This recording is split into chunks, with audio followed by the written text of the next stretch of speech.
for me, I always kind of fall back on the James Harden Adidas one because that was a huge moment.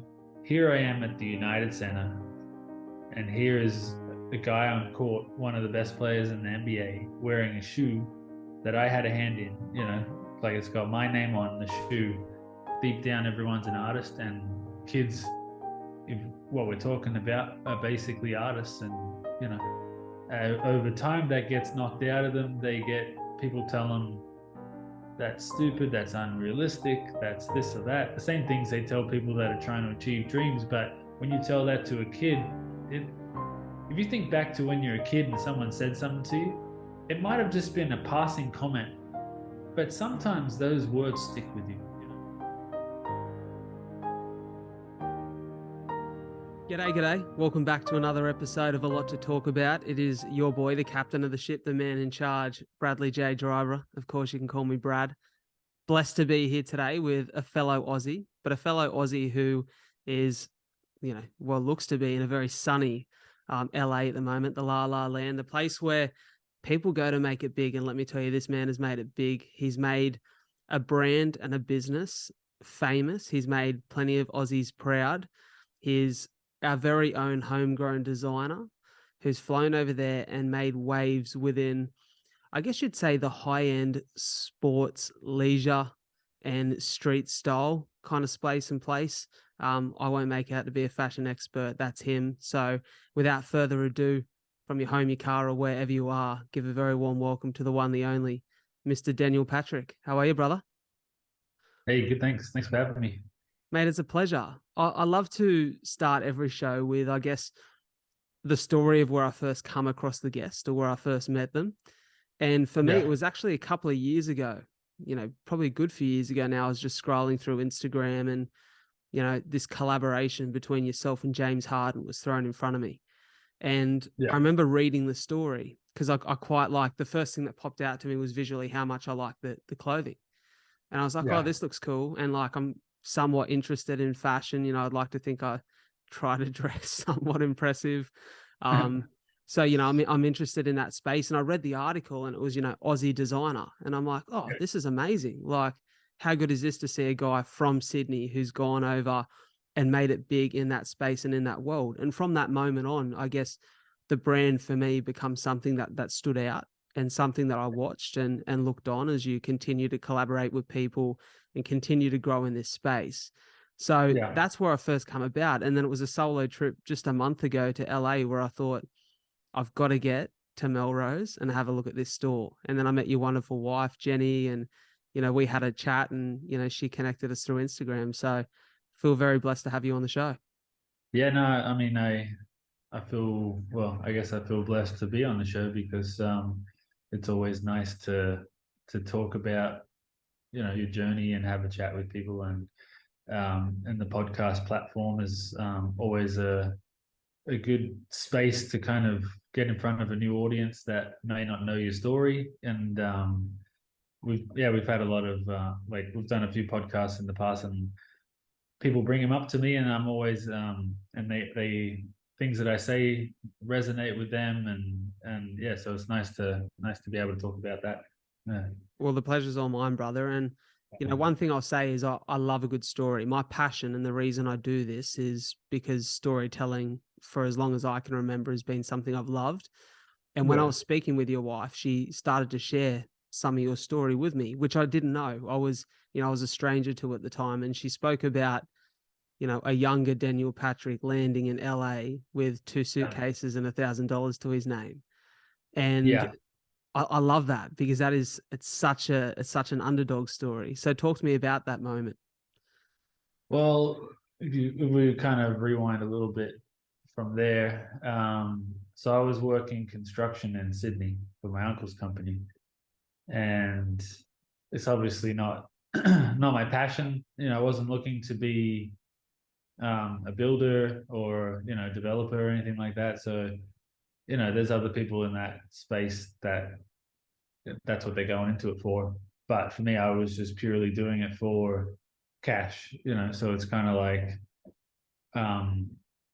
you get up at 4 a.m. in the morning to go, and I don't even know how I get not I don't even know how I got to work, and then after doing that for a month, I was like, this isn't it. This is not where I want to be.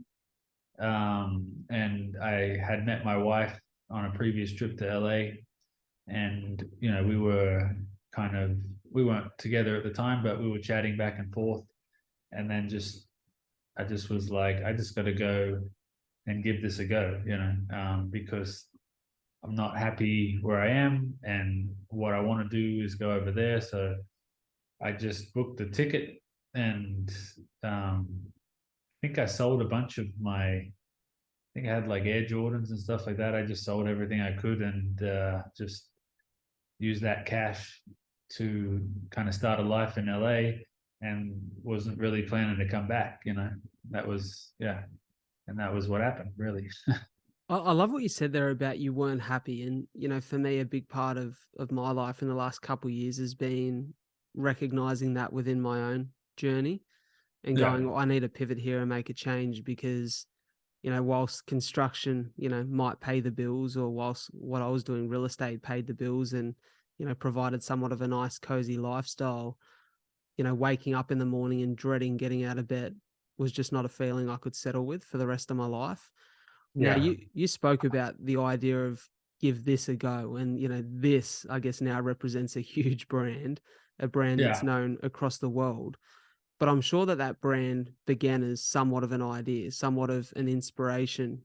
But I'm curious as to where that inspiration was grown, because from some of what I've heard of your story, you're actually trying to make it to the NRL, and you're quite a talented footballer throughout your younger years. So where did all of this come into fruition? Because whilst it's probably more popular now with some of the younger sort of guys in the game who tend to be trendy and love their fashion and want to have businesses on the side, back when you were playing, that wasn't a common thing.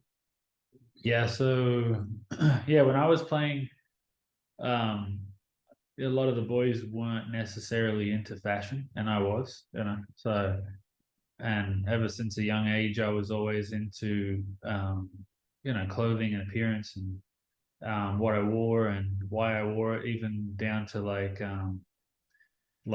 footy boots. Like the boots that I wore on the field um, were just as important as playing the game, and that obviously maybe that's the wrong kind of mentality, but that kind of I feel like that's a little bit more of an American mentality, like with the basketball, it's like look good, feel good, do good, and with with like kind of my dad, he was a pro NRL player, so yeah, for him, like he couldn't care about what boots he wore or anything like that, and that's kind of where we differ a little bit, because I did, and I did care about what I wore on the weekends, and I spent a lot of time shopping and all that kind of stuff, and I loved it, and for me that was where I kind of thought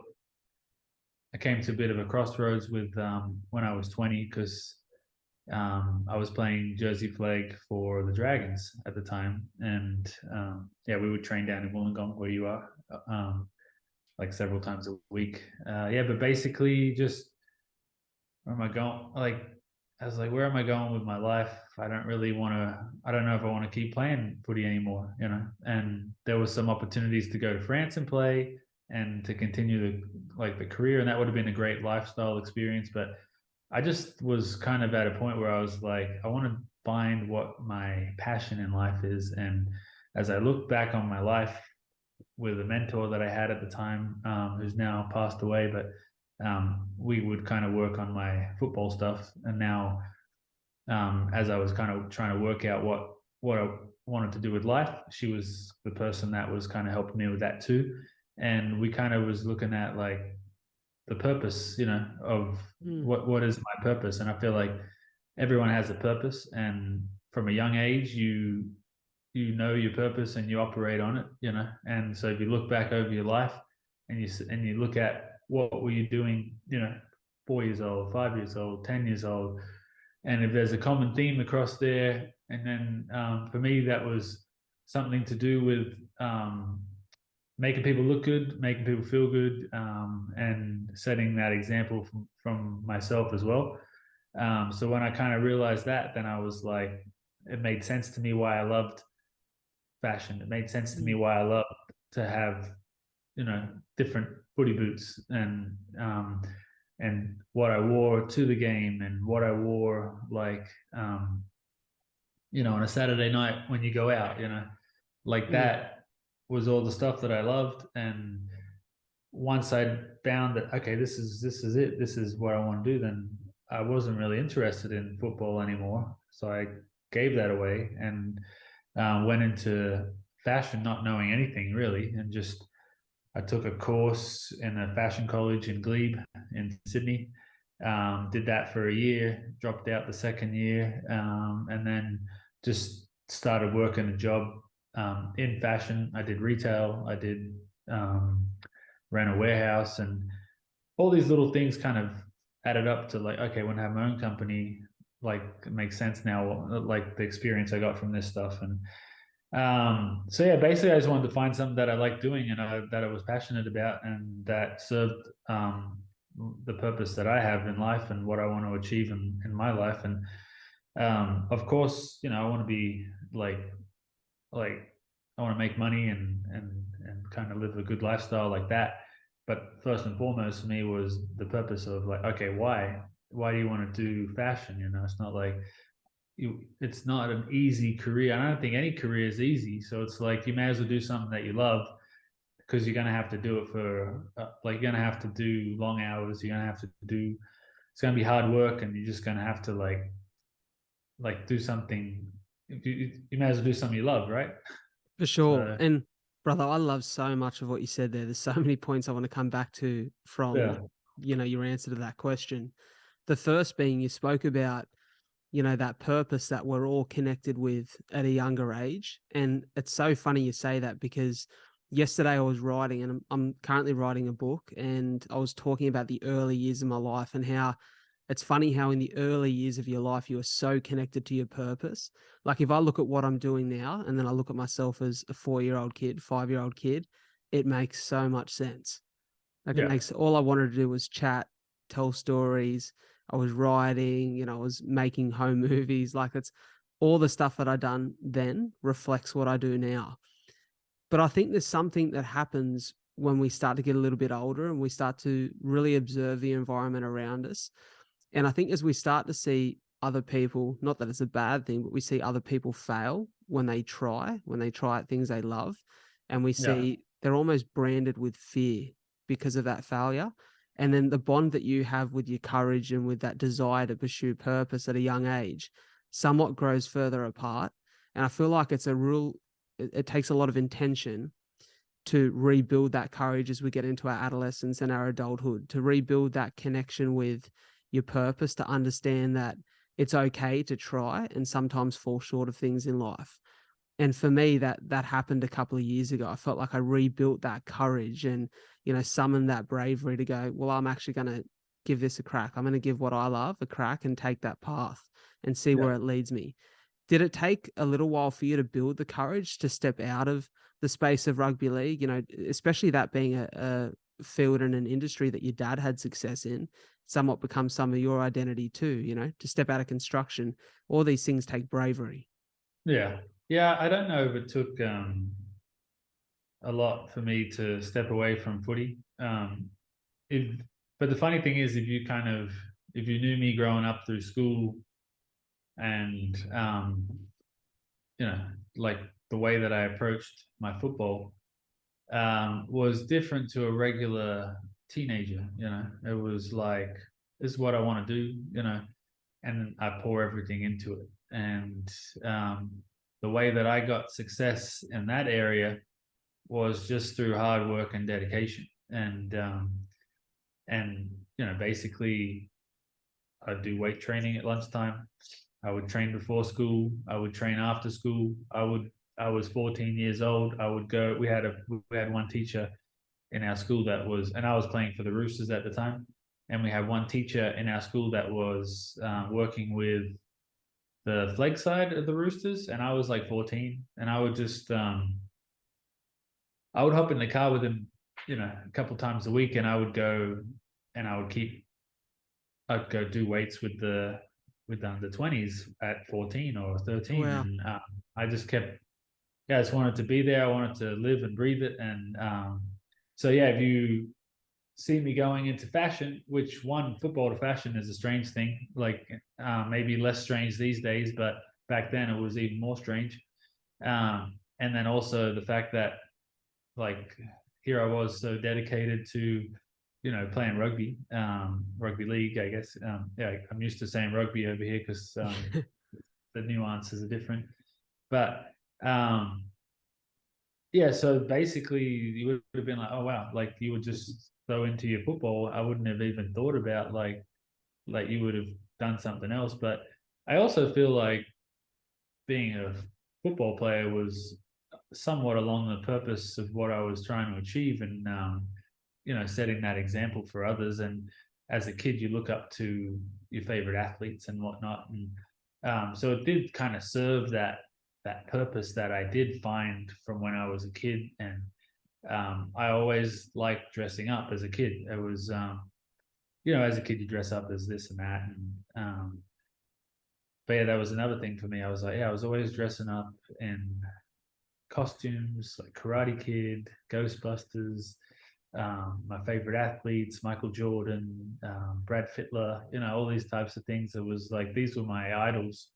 So I wanted to be like them. And then I realized there's something around that, about that dressing up factor and that, and like looking good, and, having others kind of gain some inspiration from that. And so that's kind of how I got into that fashion thing. But the giving it up, what I it wasn't that hard because I just was so sure about the decision to go into fashion that it was more excitement. And Mm, it was just like, when you play rugby league, the world is this small to what you can do, But then when I'd always had a dream of becoming an American citizen, and as a kid living in America, I just was always into that. But as a rugby league player, that's not an option, right? So it's yeah, like the whole world opened up to me at that point too, and I was just like 20 years old and passionate about doing that. And I don't know, maybe hindsight, maybe it would have been better to do grind away at the football for a few more years, go to France, play, come back, and try to crack it in the NRL. And yeah, but if your heart isn't there, then that's not going to work out either. So, for and I sure. just felt like my heart was still there, and I'd already found a purpose and a passion that I'd already been into my whole life. So it's kind of like, okay, let's do this. Go all in. And it was took 10 years to get where we are now or more. But I think it paid off in the end.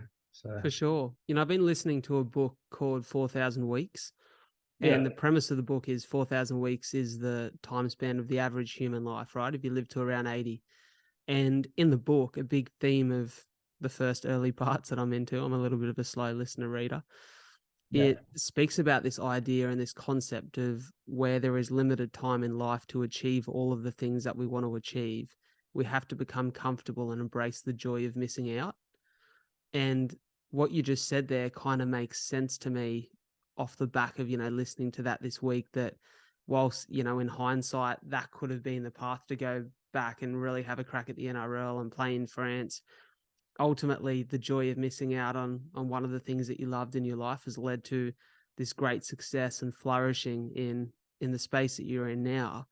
But funnily enough, I think the ability to let that go at the time, it's kind of come full circle because one of my best mates plays in the NRL, and, Zach and I sit and chat all the time about your clothes, and we talk about fashion. And, literally just this morning, I went for a coffee, and I'm sitting there just, doing a bit of journaling, getting ready for the day. And Zach, Blake, and Paul Vaughan all walk into the cafe and sit down.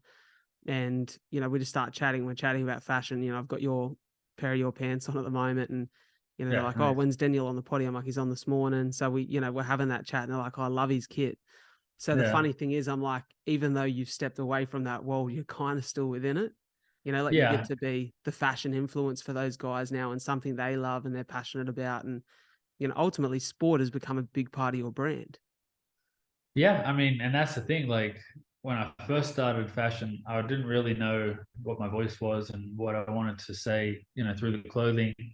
I just knew, I wanted to do something. And so the first couple of years, I was kind of just working myself out as a person in life and also and as a result, was working out what my voice was in fashion too. So Mm. the brand has kind of matured and evolved with me as a person, and I like the fact that it has. Um, but as I became more and more, I guess, myself and comfortable with who I am, and I leaned on my experience in life, and it just became like an organic and an authentic thing to come, like the sports thing came about. And yeah, just the timing was right when I felt like to do some sports stuff. And we started doing some stuff in that area, and it's worked out really well for us. And I think I've just kind of lent on that. And then we did the collaboration like you mentioned earlier with Adidas and James Harden. And yeah, so like you said, like it's come full circle. Like, yeah, I didn't become a pro athlete, and which would have been, a fun experience. But I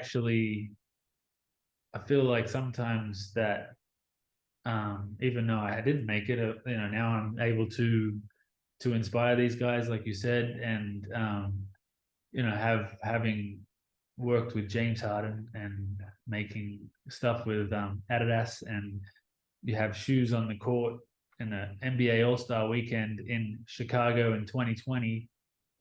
You and then you have NRL players, NFL players. So it's kind of like I've become multifaceted in sport, and it's kind of like I said earlier.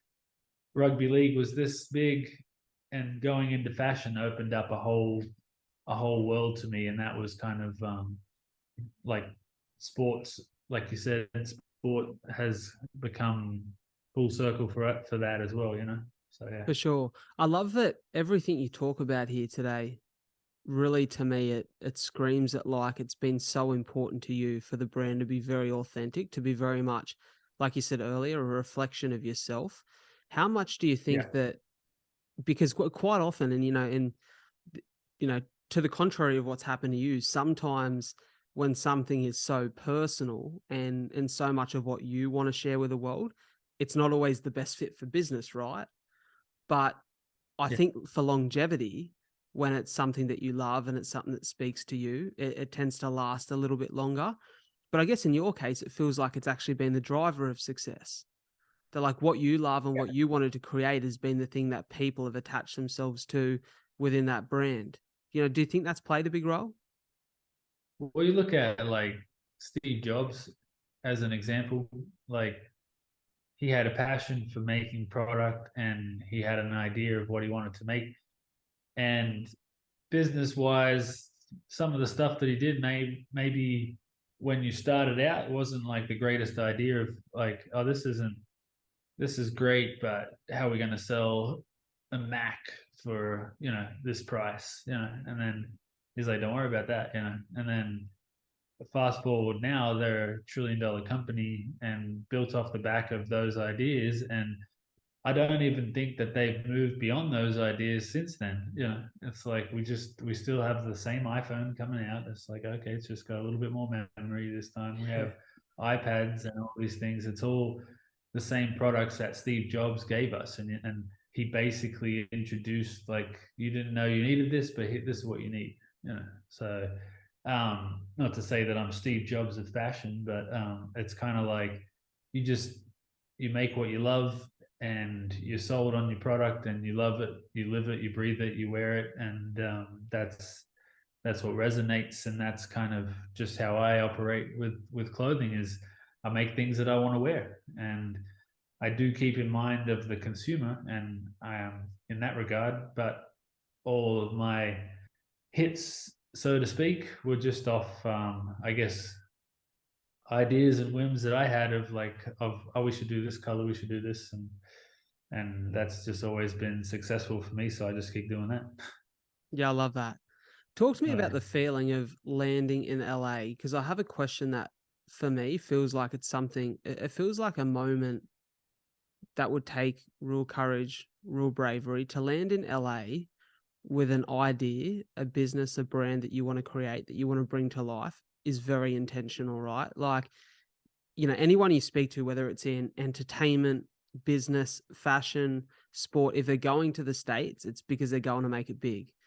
Then with Yeah. that is kind of like, this whole world back home of people, whether it be this small world, the people within your circle who are watching you pack your bags, leave Sydney and land in the place where hopes, dreams and opportunities are supposed to come to fruition. Did you Yeah. feel like there was a sense of expectation? Was there almost like a little bit of fear that comes with that? I don't think anyone really cared about me at that point. So not that my family didn't care about me, but it was like, you know, it's not like anyone knew that you were going to do that. You know what I mean? And Yeah. then they see later that you did it. Okay. But yeah. Family wise, always very supportive. And that's about all the people that knew that I was going. Okay. So you kept this But pretty tight.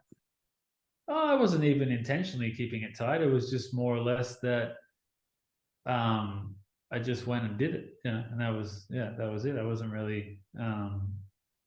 I talked about it for a long time before that, and people would always say, "You talk about it so much, I don't think you're ever going to do it," and um, that would kind of drive me to do it even more, because I'm Mm, like, well, they don't think I can do it, these are just people that I come across, from school or that I would work with in retail or um, even ex-girlfriends and whatnot, just yeah.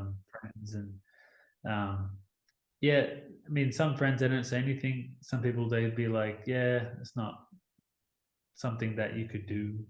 You always talk about it, but you're not going to do it. And that kind of drove me a little bit more, because I was like, well, here I am saying I'm going to do something, then I need to kind of deliver on that. And yeah, that is what I want to do anyway. So it's not like, so if I go and do that, then then I win. If I don't, then I lose. So at Mm. least give it a crack. What But I didn't really have a doubt in my mind that it wouldn't go good. Yeah. you didn't? No, You're I saying didn't. you No. didn't? Yeah. So for you, were there any crisis points in the early stage of the business? Any points in which you thought, well, we need to pivot here, or this isn't going to plan? I think there's always in business as in life, there's always things where you're like, this is not good. Like this is not good. We don't have money to produce our first collection. So that was the struggle. So we had to kind of work out like how we're going to do this. But I knew that if I did it, we could get things rolling, and so I worked that out. Just come across different things over the years, like um, I mean, in business, you run into legal stuff here and there. You come across people that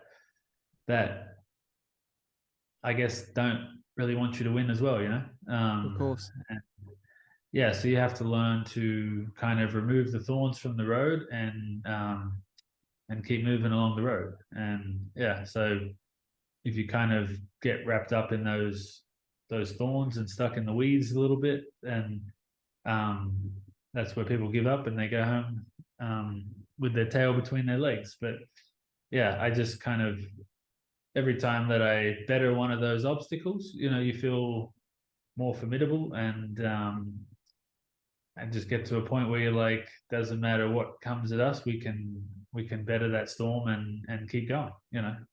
It's kind of like bubblegum shrimp. Yeah, I love that. I love Yeah.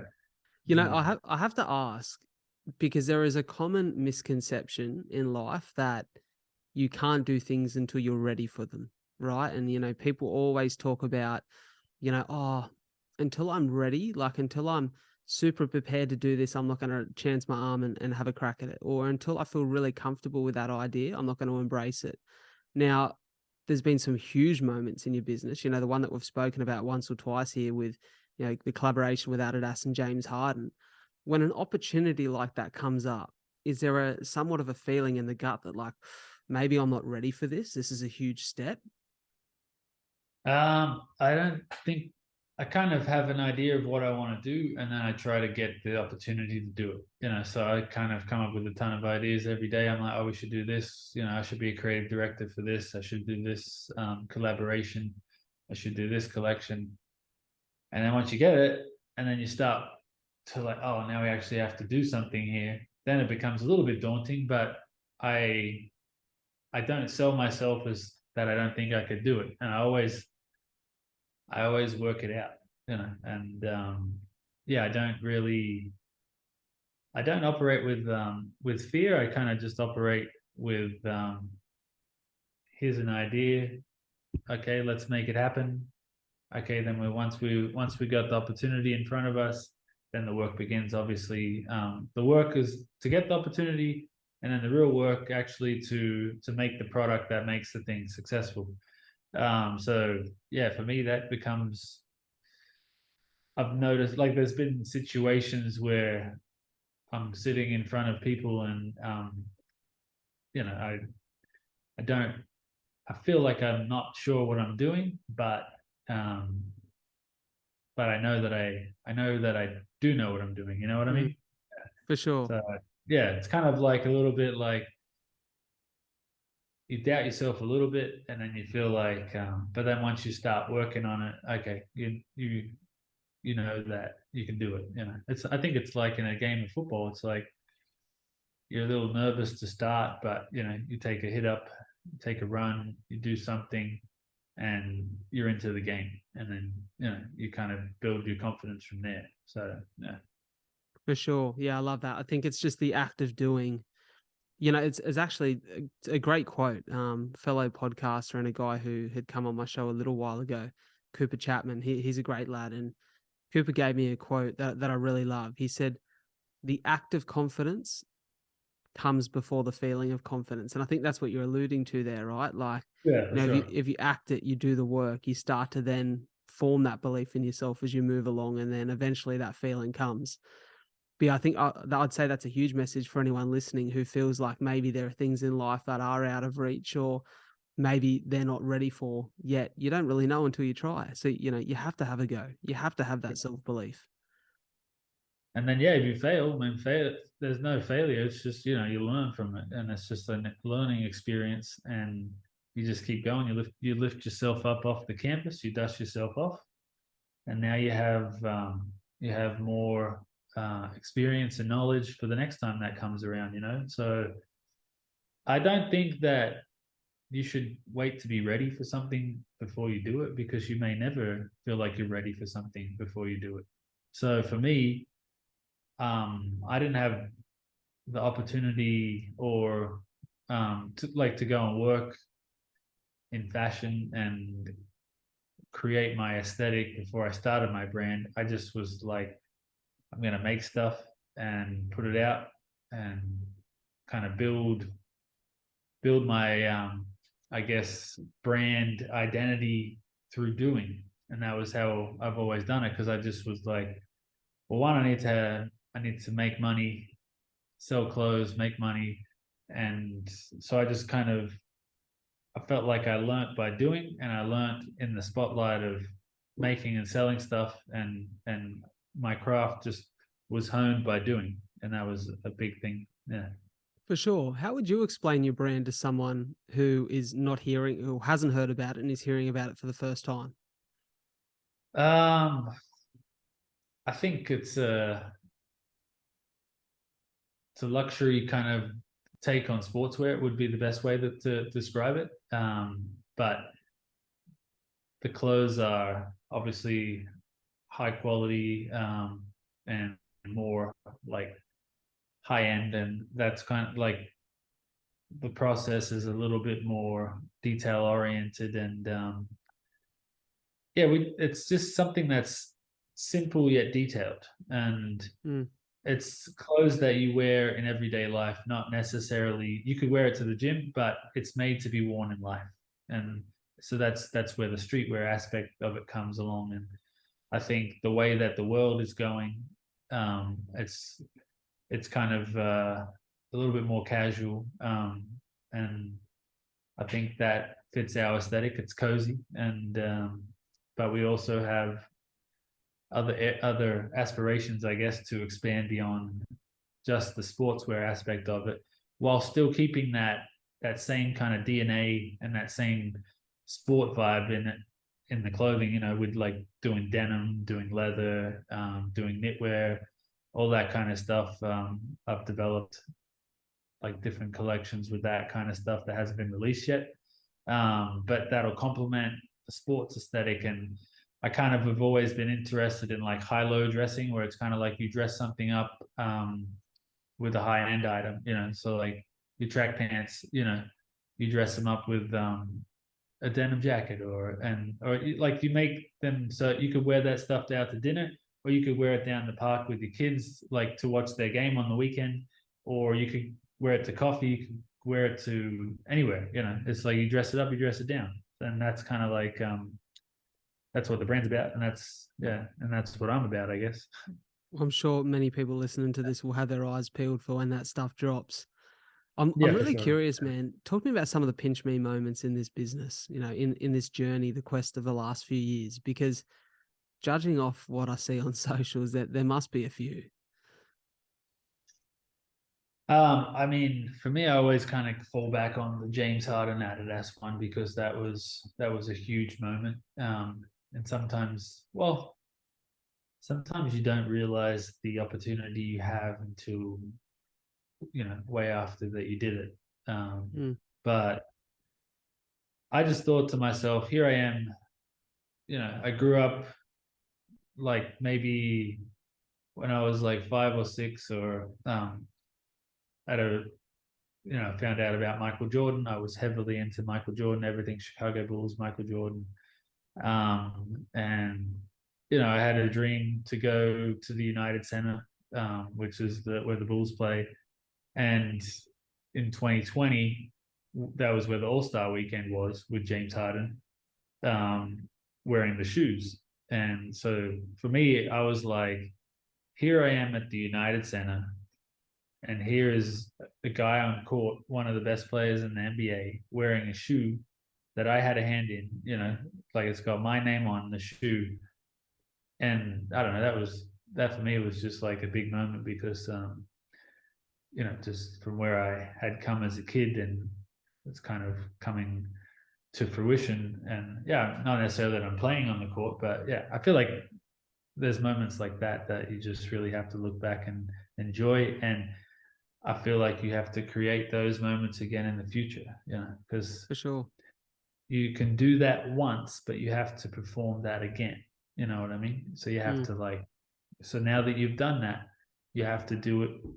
Okay, we have to do something like that again. It's like, because that one moment is fleeting, it's done. So I could dwell on that, and or I could create the next, you know, James Harden a moment, which would be with something else. So that's what I'm striving for, because yeah, you can live on the past, or you can live in the future, or you can kind of be thankful that what you did in the past, and be present in the present, and then be creating the future. That was kind of the balance that I always kind of try to keep.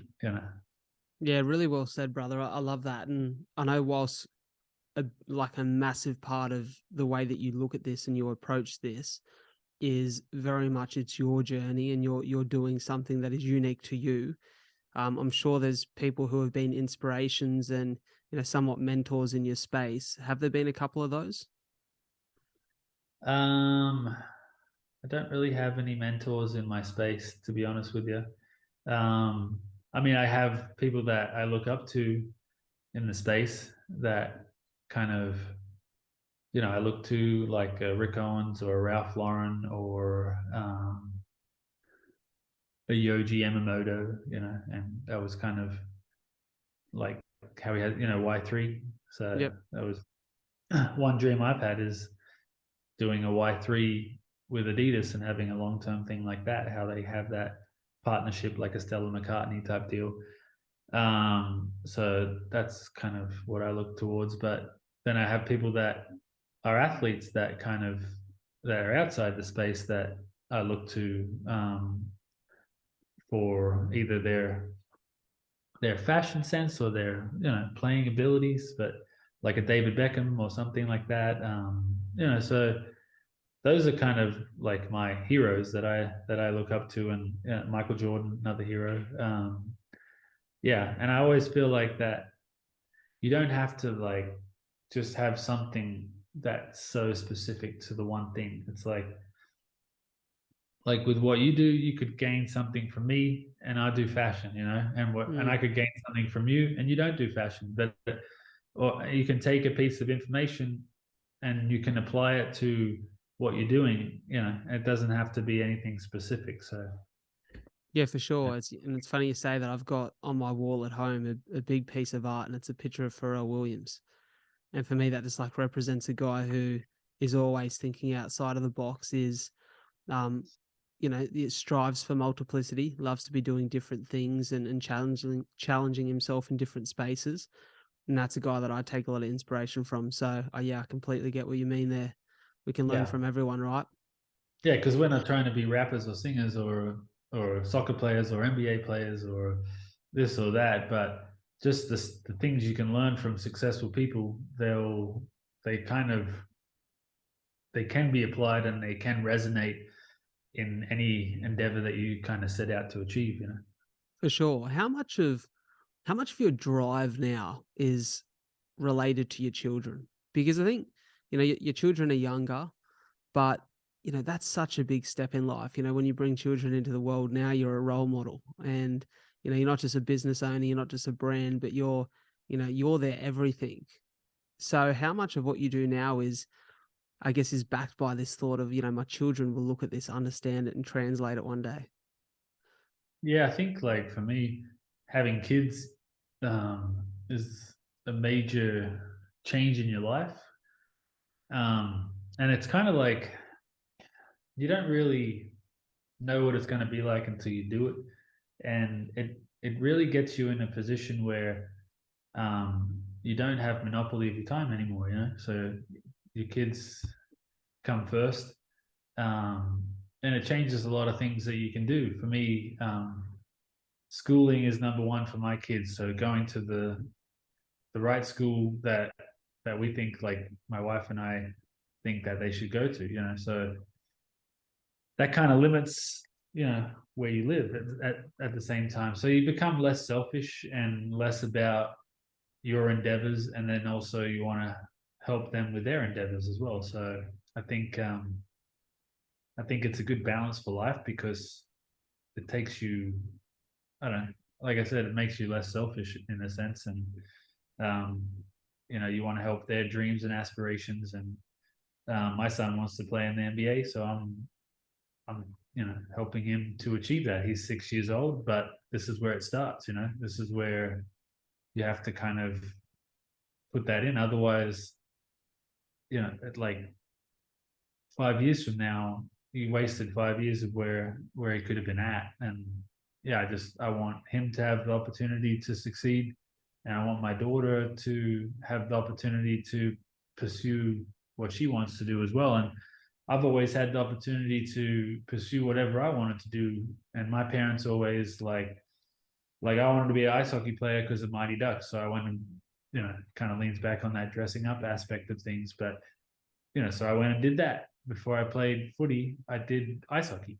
So then I wanted to play footy, then we did that. And I wanted to go surfing, skateboarding, whatever. My parents were supportive, and my dad, paid for my tuition to go to the fashion college in Glebe. So he just wants his kids to succeed and be happy. Same with my mom. My brother's a magician and I'm a fashion designer. It's Yeah, like wow.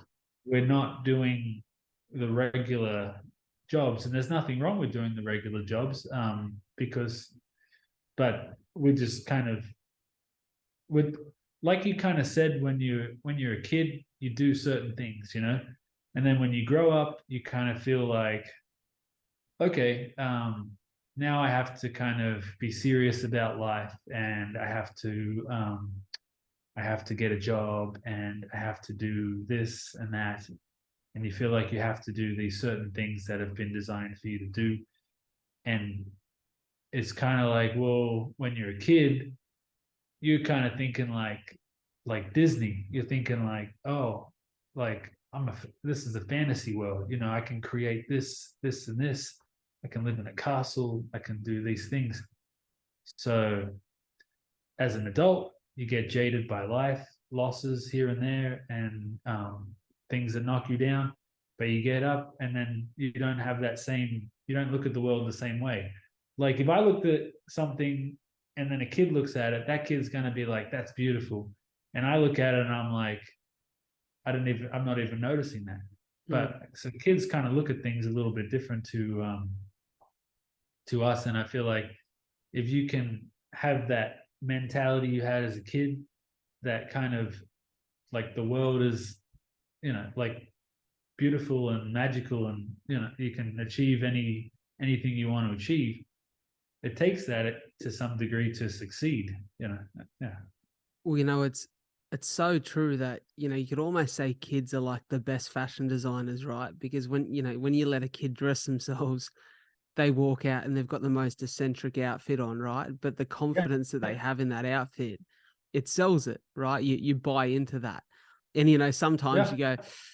you go, the Batman mask with the Crocs and the parachute pants and then the dress over the top. You're like, oh, not what I would have picked, but like, good on you. You know Yeah. what I mean? Like it's that confidence. They Kind of have like, that yeah. confidence. It's kind of like Big Daddy. Didn't you let him dress in a scuba outfit or something? Yeah, Yeah. exactly. And it's like Yeah. kids have So just got that raw expression of who they want to be, and the world hasn't allowed them to think that they can't do that yet. yeah, well, you should never knock that out of them, because I think deep down everyone's an artist, and kids, if what we're talking about, are basically artists, and over time that gets knocked out of them.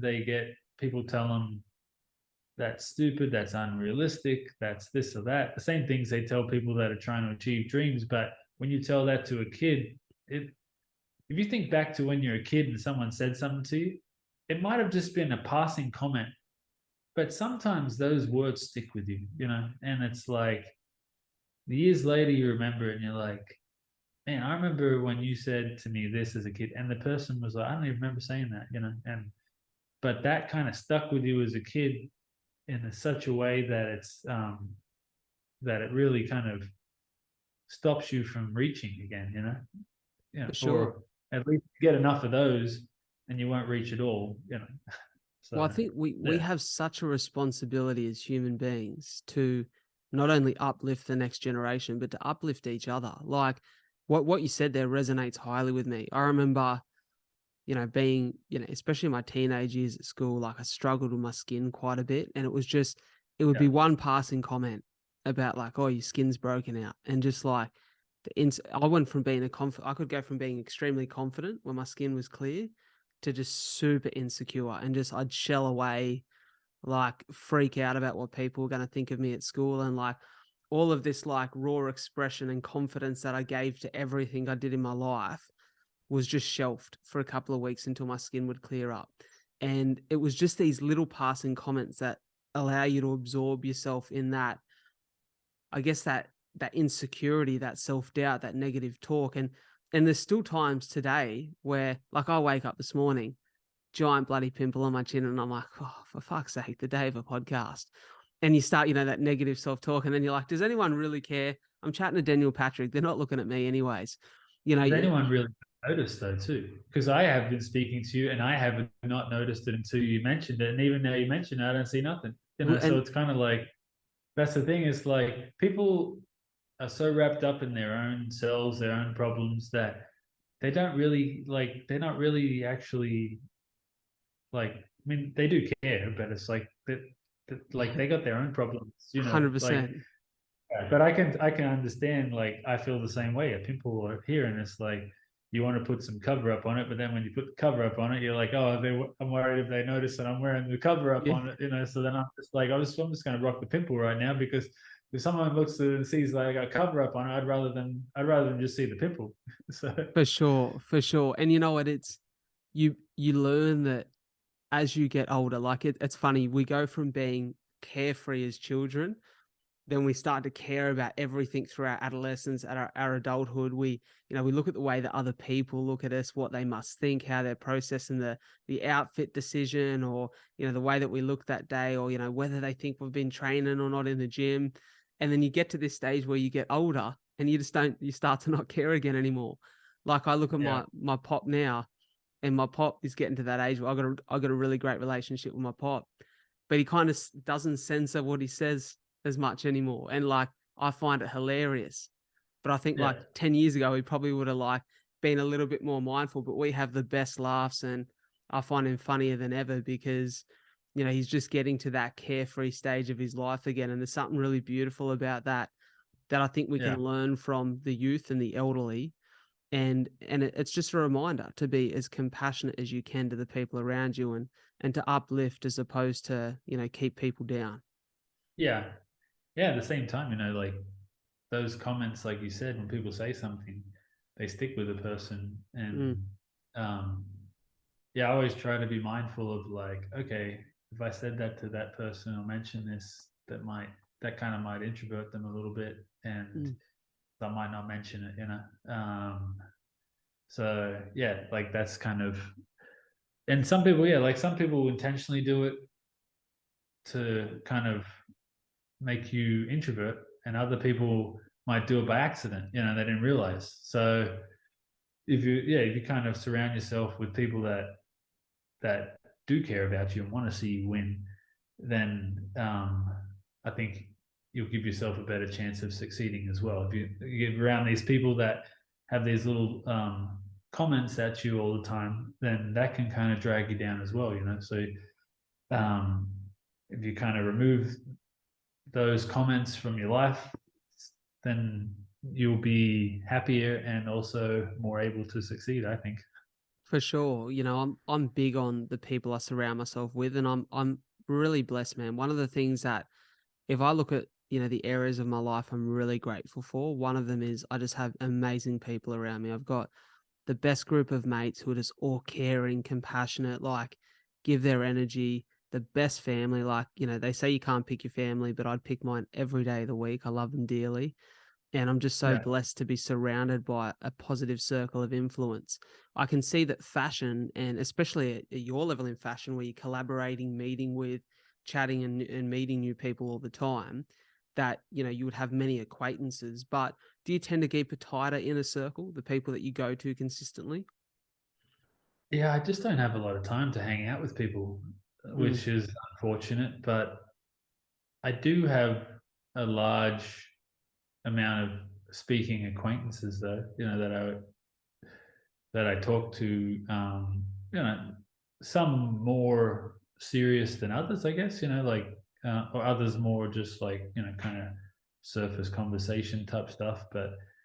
Um, but I guess the people that I spend the most time with and I talk to the most of my family, and my wife, my kids, my dad, my mom, my brother, my sister, my brother-in-law. That's kind of like the people that I talk to the most, and I guess the people that I work with, mm, because we're working and I like working, so we chat to the people that I work with about work. yeah, um, yeah, I could probably do more to build more friendships and stuff like that, but it just there's a time factor involved, and I don't feel like I have the capacity, I guess, at times to do that. But yeah, I mean, we can always have more friends, right? for sure. But I get what you're saying, in the same sense that when you don't have the capacity, like you've only got so much value to give. And I'm always really mindful of, like, I've got 10 really close mates that I try to speak to every week and try to give my time and energy to.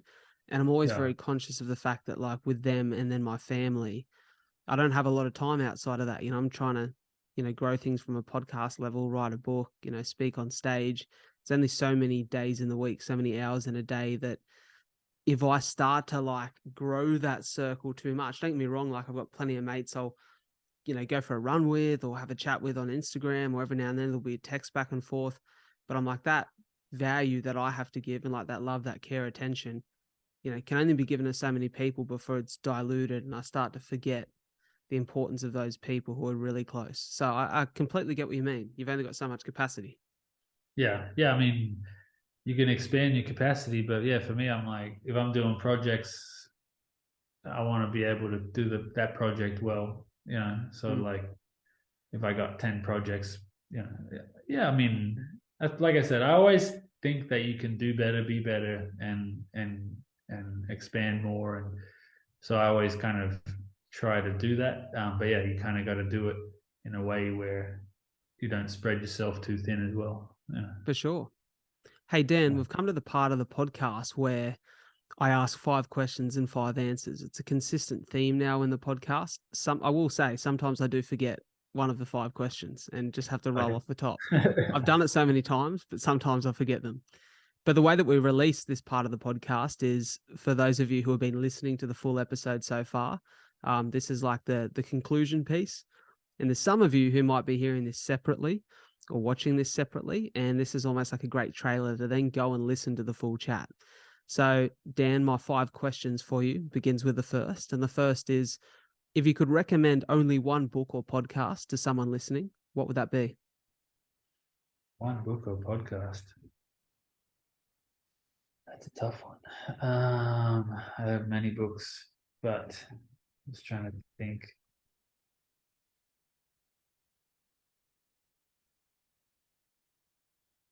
I don't know. You tend to read or listen? Tend to watch. Okay, more of a watcher. Well, is there a piece of content that you'd recommend someone watching? I think you should just consume like everything, really. Like I watch sports documentaries. I watch junk reality shows. I watch movies, and I don't know. You feel like you can take something from all those things. But yeah, I'm just trying to think of like a book that I would recommend. Um, I know early on in the piece I was reading the 10x rule of Grant Cardone. Okay, yep.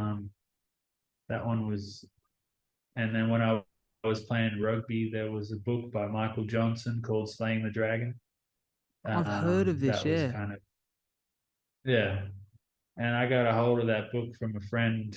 Well, I borrowed it from a babysat someone's house when I was like a teenager, and they had this book, and I borrowed the book, and then I had no intention of giving the book back after I read it. And years later, I was like, I should have given the book back. It wasn't okay. So I kind of went and gave the book back, and I got my own copy. I think I actually ended up buying them a new copy of the book because I kept the other one. And but yeah, I have a copy of that book. I haven't read it for a while. I pulled it out the other day. I was going to have another look at it, but yeah, that book's quite amazing. What he had to do to make things go right to win the 200 and the 400 in the Atlanta Olympics was that resonated with me. Yeah, I love that. I love that. My second question for you, is there a daily habit or ritual that forms a part of your, it could be morning or evening routine, that you feel like sets you up for success? Coffee. Yeah. And tell me, is that harder in LA than it used to be in Sydney? Well, the funny thing is, I wasn't into coffee in Sydney. I got into it Okay. over here. And if you know where to go, there's good coffee here. But Where's yeah, your obviously, favorite? my favorite right now has been Blue Bottle. Yeah, I There's a had a ton of couple them. blue bottles while I was over there.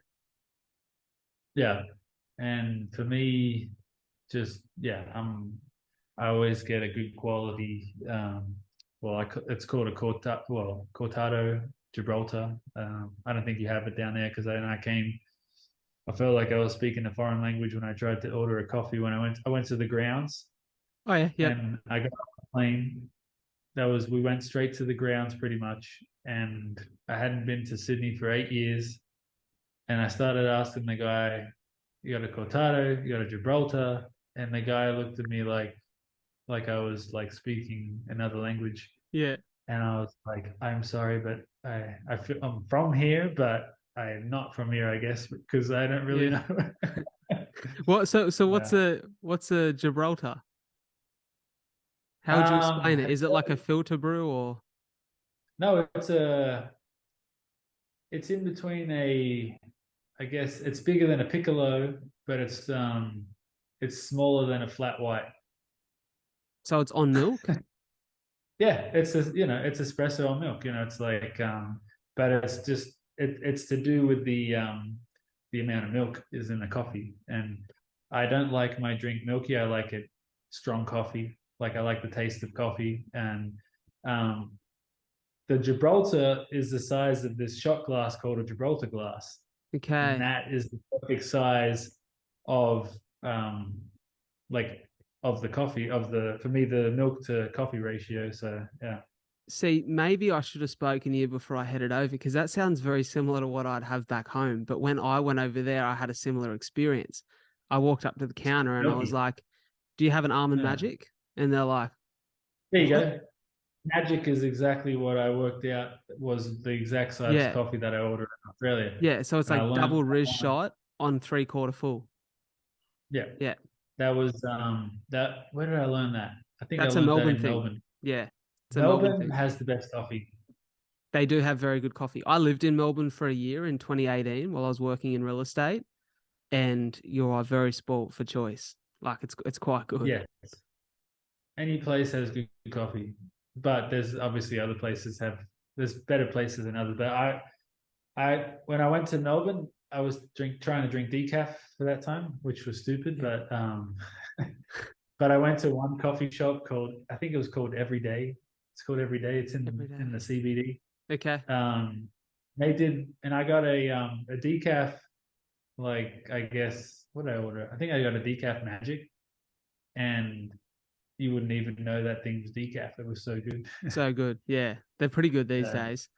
I have to ask, just yeah, to sidebar a little bit here, we're talking about Oz, and you can still sense that there's a passion for home in your voice. Is there ever a yeah. plan to bring something back here to spend a bit of time here as a family, or do you feel like your life and your plans are very much in the US? I mean, I flip flop on that stuff all the time. I'll go through I go through periods where oh yeah, like I want to live everywhere. And my son even said it to me the other day. I said to my wife, I was like, "Would you want to live in Utah?" And then my son's like, "You want to live everywhere?" And I'm like, "I do actually."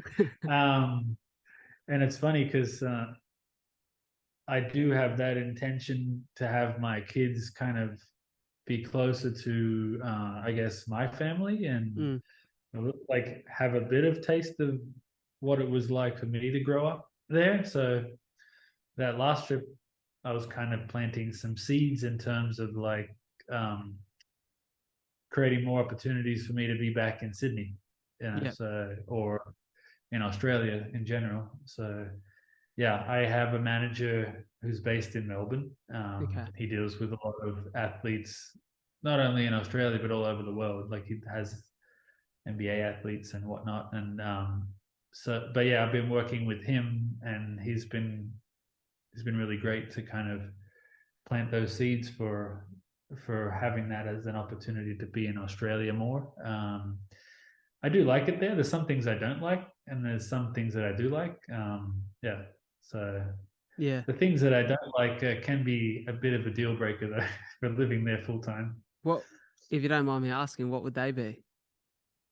Two things: taxes and speed cameras, and just I just feel like everything is so controlled, Mm, um, it's and I don't know if if I didn't go away for 8 years and then come back into maybe not, you don't have to be 8 years, but like I'm used to the way of life I have over here.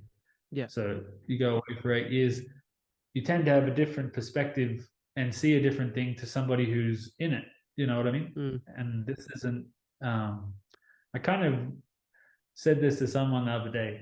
You know, you put a dog on a leash, and then you take the leash away, he still walks the same distance, Yeah. but he doesn't realize he's doing it.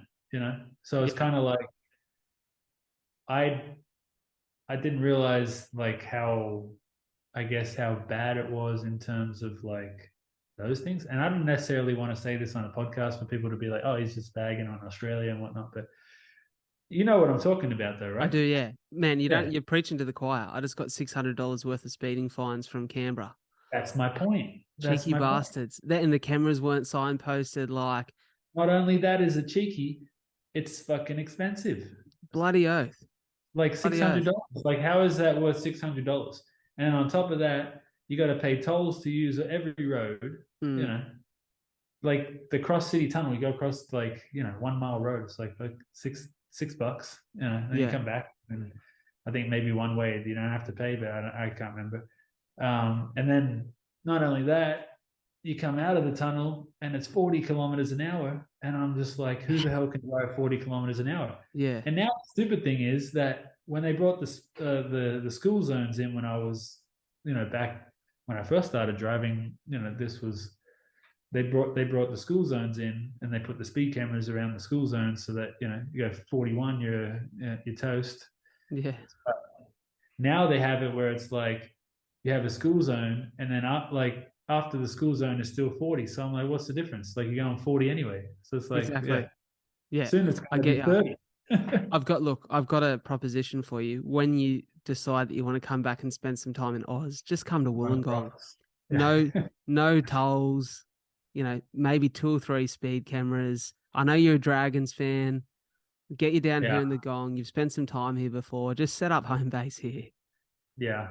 Yeah. As long as they have yeah, because in America, they don't really have the cameras here. Yeah.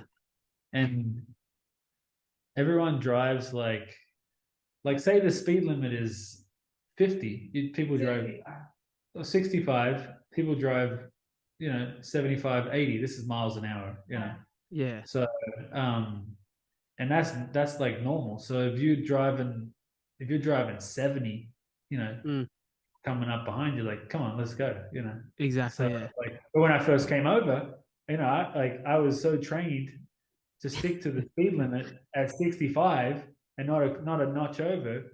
That's why I was like kind of Yeah. the example I was using as a dog on a leash.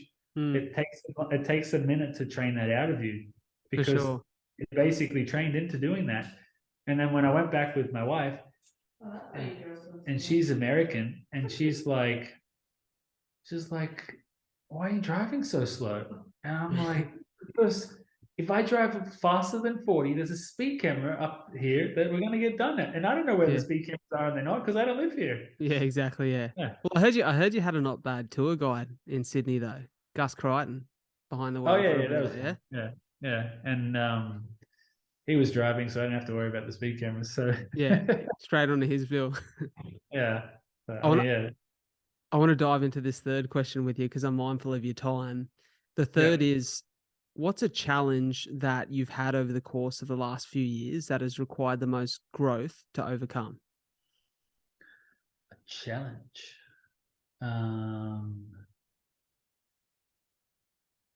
ooh, I mean, I feel like the last couple of years have been challenging business environment in general, just the state of the world and the pandemic, and just kind of navigating through all that and Mm, coming out the other side and still standing. That's kind of, it's been a challenge for, I guess, for everybody. for Yeah. sure. Do you feel like Uh, you're even more confident in your ability now as a business owner, as a brand, because of your ability to navigate that period? um, yeah, I mean, I'm lucky that I have a good support staff, of a Mm, good support. Like my wife probably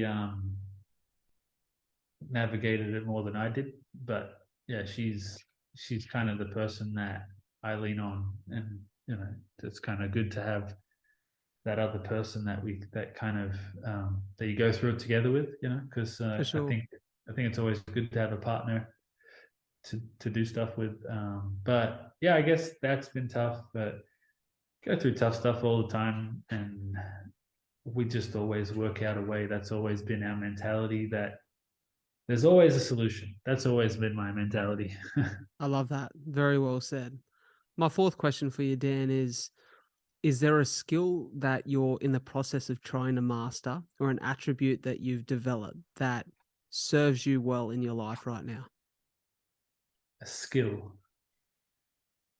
Ah, I think the skill that I would like to do better is multitasking, because I'm just like, sometimes I'm like, feel like I have 1,000 things going on, and how do I take the time to, like, I got to do this right now, Mm. but that's not really something that I've mastered. Well, I don't know um, if we ever master anything, do we? So it's kind of a, well, that's the thing, is like, there's no, like, for me, there's no such thing as perfection, because if you read that Michael Johnson book, and also just in life, I just know that the universe doesn't allow something to be perfect in my, mm, and I'm like, if that's if that's the case, then something can always get better. And if you're not going up, you're going down. There's not, like, you're not, like, you either getting better or things are yeah, declining. So you may as well just get better, right? for sure. Um, so yeah, I'm always looking for those little one percenters to improve my work and what I'm doing. And but to allude on the Michael Johnson story, he ran this crazy time in the 200 meters in '96. It was, I think it's been broken now, but at that time it was like an unheard of time. It was 19.32 seconds, Yeah, wow. but he stumbled at the start of the race, and he still ran that race and killed the, like, and made this amazing time. And he thought to himself, is like, how much better could I have gone if I didn't stumble? You know, Yeah, like he would it's have done, so it's like, there's always that little bit extra you can improve on whatever you're doing. Same with my clothing. It's like, there's millimeters of things that could change on it. There's that could make it better. for sure. Yeah. And even to that, whilst there's always that 1% that you can improve, it's also a really good message to say that even when you stumble, head up, keep moving forward. Yeah. He just had to keep going. Um, and then the other thing is, complacency is the biggest killer, Mm, because then you get to a point where you've had some success, and then you stop doing the things that you did that got you there, and you don't think you need to do them anymore. So you stop observing and looking for those one percenters, because you don't think you need to. And then somebody else is going to come along who's looking for those one percenters and looking for those things and hungrier than you, and he's going to go past you. It's like in Rocky, when you watch Rocky, when he came up against Clubber Lang in Rocky 3 the first time, he was not, like, hungry anymore. yeah. And then he had to go away and find that hunger again. And then he came back and he beat Clubber Lang. So Yeah, yeah, it's so true. And it's like you said before, you can reminisce on these big moments in your career, that James Harden Adidas collaboration. You can draw inspiration from it. But if you live in that memory and it just becomes all that you've done, then what's the next one? So I love that you talk about that hunger, and I love that you can see that drive within you to want more. yeah. I mean, that's just, yeah. I guess I don't know. I It's think it's just the just way you have you. to. I think it's just Yeah, like, I think it's yeah, you and the way that you are. Like, I can tell in the way that you share your story and the way that you speak about your brand that, that hunger is still alive, that drive is still there. So it's exciting. yeah. No, it is exciting, because basically done 10 years of this, and I'm just as hungry now, as I was day one, but I also have 10 years of knowledge, and you know, so For sure. in 10 more years, hopefully I have that same hunger, and I'll have 20 years of knowledge. Because there's always more to learn and figure out. So I don't have it all figured out, but I'm a work in progress and figuring it out. I love that. My last question for you, Daniel Patrick, is if you could share one message with the world and encourage them to act on it, what would that message be? Well, I think you kind of alluded to it back, or we kind of spoke about it back in when you were mentioning the fact that people were kind of waiting until they're ready to do something. Mm. And um, did you see the Top Gun movie, the one that just came out? Yeah. Yeah. So the one line in that is "Don't think, do." Right? If you look at life that way, don't think, do. If you're thinking about waiting to be ready to do something, that's thinking instead of doing. So you just have to kind of throw yourself out there and kind of just be out, like put yourself out there and really just. Sorry, I'm just trying to find the right words to articulate this. So yeah, you basically want like living outside of your comfort zone because For sure. you can get too comfortable and waiting around for things to be the perfect moment, the right time when the sun hits this at this moment and my life feels this way, then I can have kids or something like that. No one's ever ready to have kids, right? As an example, Yeah. you do it and you work it out. So if you take that example, you could basically apply that to like a career path or an endeavor that you want to achieve. Is that no one's ever ready 100% to do it, and if you go into it, you'll be 10 years down the track and have all that knowledge of like working it out rather than waiting 10 years to then start and then being that far behind. For sure. For sure. I love it, mate. I'm so grateful to have had you on the show. I must say Yeah, no, I appreciate it. I feel very stylish walking around the gong in some Daniel Patrick kit at the minute. I feel Do like you think do you think it's good that you can't get it there? I think, somewhat selfishly, a little bit, yes, that like, I'm Yeah. like, oh, there's not many people getting around in these pants right now. This Yeah, feels, because I'm like, if I had a store in Sydney or Melbourne, like, would that take away from the kind of I guess the like exclusivity, I yeah, the guess. exclusivity of it and the fact that people come over to my store when they come to LA to get it, and then when they go back, they're like, you can't get this here type thing.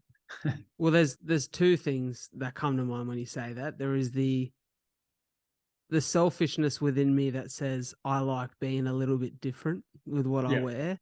So keep the kit in LA and yeah, we'll just keep doing the trips back there to get it.